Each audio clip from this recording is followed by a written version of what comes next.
Eh bien, Marvel vient de dévoiler officiellement une scène coupée que nous n'avons jamais vue dans Avengers Endgame, et ce d'une manière vraiment regrettable. Vous allez comprendre très vite pourquoi. Quoi qu'il en soit, j'ose espérer que vous vous portez à merveille, que vous avez passé une très bonne journée, une très bonne matinée, un très bon réveillon, peu importe tout. Ce que j'espère, c'est que vous vous portiez à merveille. Aujourd'hui, on va donc parler, malheureusement, alors heureusement d'Avengers Endgame, mais l'introduction est en lien avec un film qu'on a haï, qu'on a détesté, qui est, pour nous, le pire film du MCU, Ant-Man et la guêpe Quantumania. Je vous rappelle quelque chose. Ant-Man et la guêpe Quantumania, au-delà des fourmis qui arrivent à battre Kang, au-delà de la débilité de ce film, on a Ant-Man qui écrit un livre. Et ça, vous vous en souvenez, parce que, ou peut-être pas, mais sachez que en live, je crois, ou même en vidéo, j'avais dit, les gars, je vais m'acheter le livre. Parce que oui, le livre qu'a écrit Scott Lang a été commercialisé. Vous le savez, au début du film, il était en train de le lire dans une salle de lecture, tout ça, ok.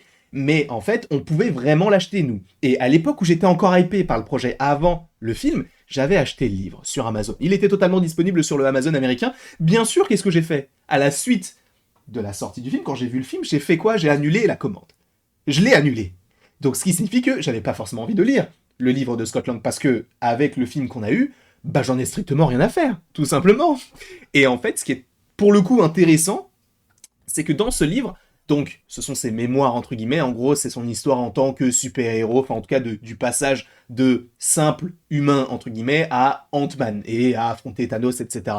Et justement, ce qui est assez intéressant dans son livre, c'est qu'il y a un passage sur une scène qu'on n'a pas eu dans Avengers Endgame. Et ça, pour le coup, je trouve que c'est assez intéressant de le faire de cette manière-là. Alors, si encore une fois, Ant-Man et la guêpe avait été un bon film, enfin Quantumania, j'aurais bien sûr gardé ce livre-là et je l'aurais lu et possiblement que je vous en aurais fait une petite, pas une critique, parce que je ne suis pas critique en lien avec les livres et tout, donc voilà, je veux juste vous dire que on a un passage en lien avec Avengers Endgame et on va le lire tout simplement, on va essayer de mettre une certaine intonation, d'accord? Puisque en gros, ce serait une sorte de complément avec la scène où il rencontre pour la première fois, même si ce n'est pas la première fois, mais où il re-rencontre Natasha et Captain America, sachant oui que leur rencontre s'est effectuée dans le film Captain America Civil War, depuis, donc il était, je vous rappelle, enfermé, enfin il était, oui, enfermé dans sa maison, puis après il était enfermé dans le monde quantique pendant 5 ans, d'où le fait qu'on ne l'ait pas vu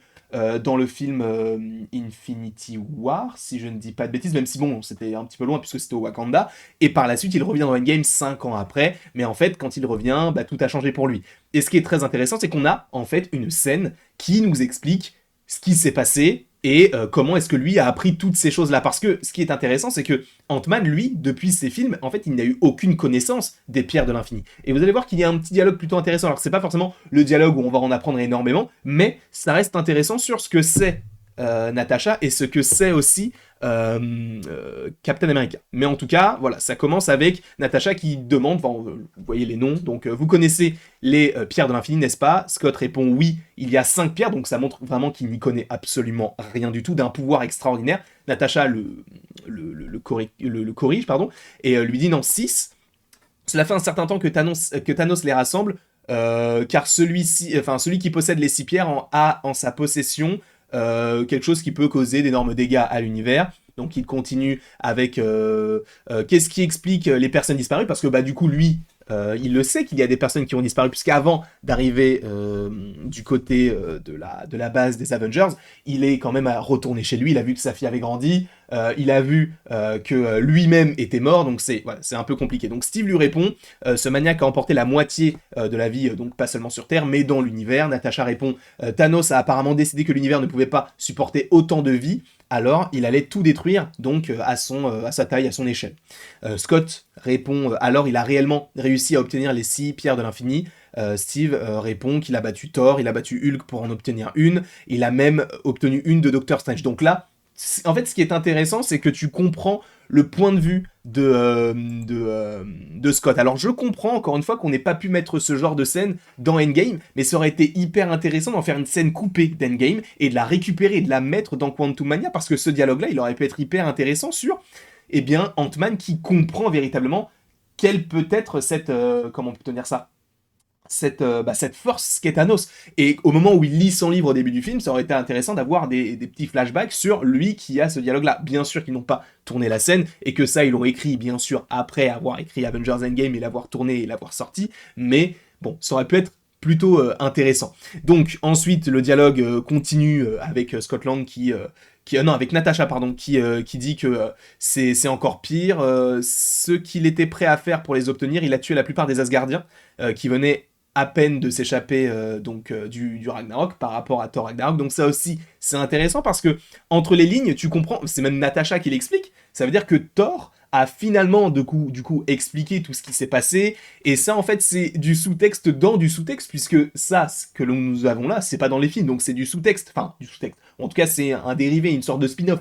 Et là, on a une explication qui n'est même pas expliquée dans l'explication. Et je trouve que c'est intéressant parce que ça montre que Thor, il a, déjà, il était en dépression, mais il a quand même eu le courage de raconter ce qui s'est passé sur Ragnarok, que Thanos, il a tué la moitié des Asgardiens, même s'il l'avait déjà dit, mais je crois qu'il avait dit aux gardiens de la galaxie, mais pas du coup à Natasha. Donc ça, c'est assez intéressant. Bon, après, il dit qu'il a récupéré la pierre sur le front de Vision. Nous avons essayé d'arrêter Thanos. Nous avons fait un dernier combat massif au Wakanda. Un effort incroyable, même selon nos normes.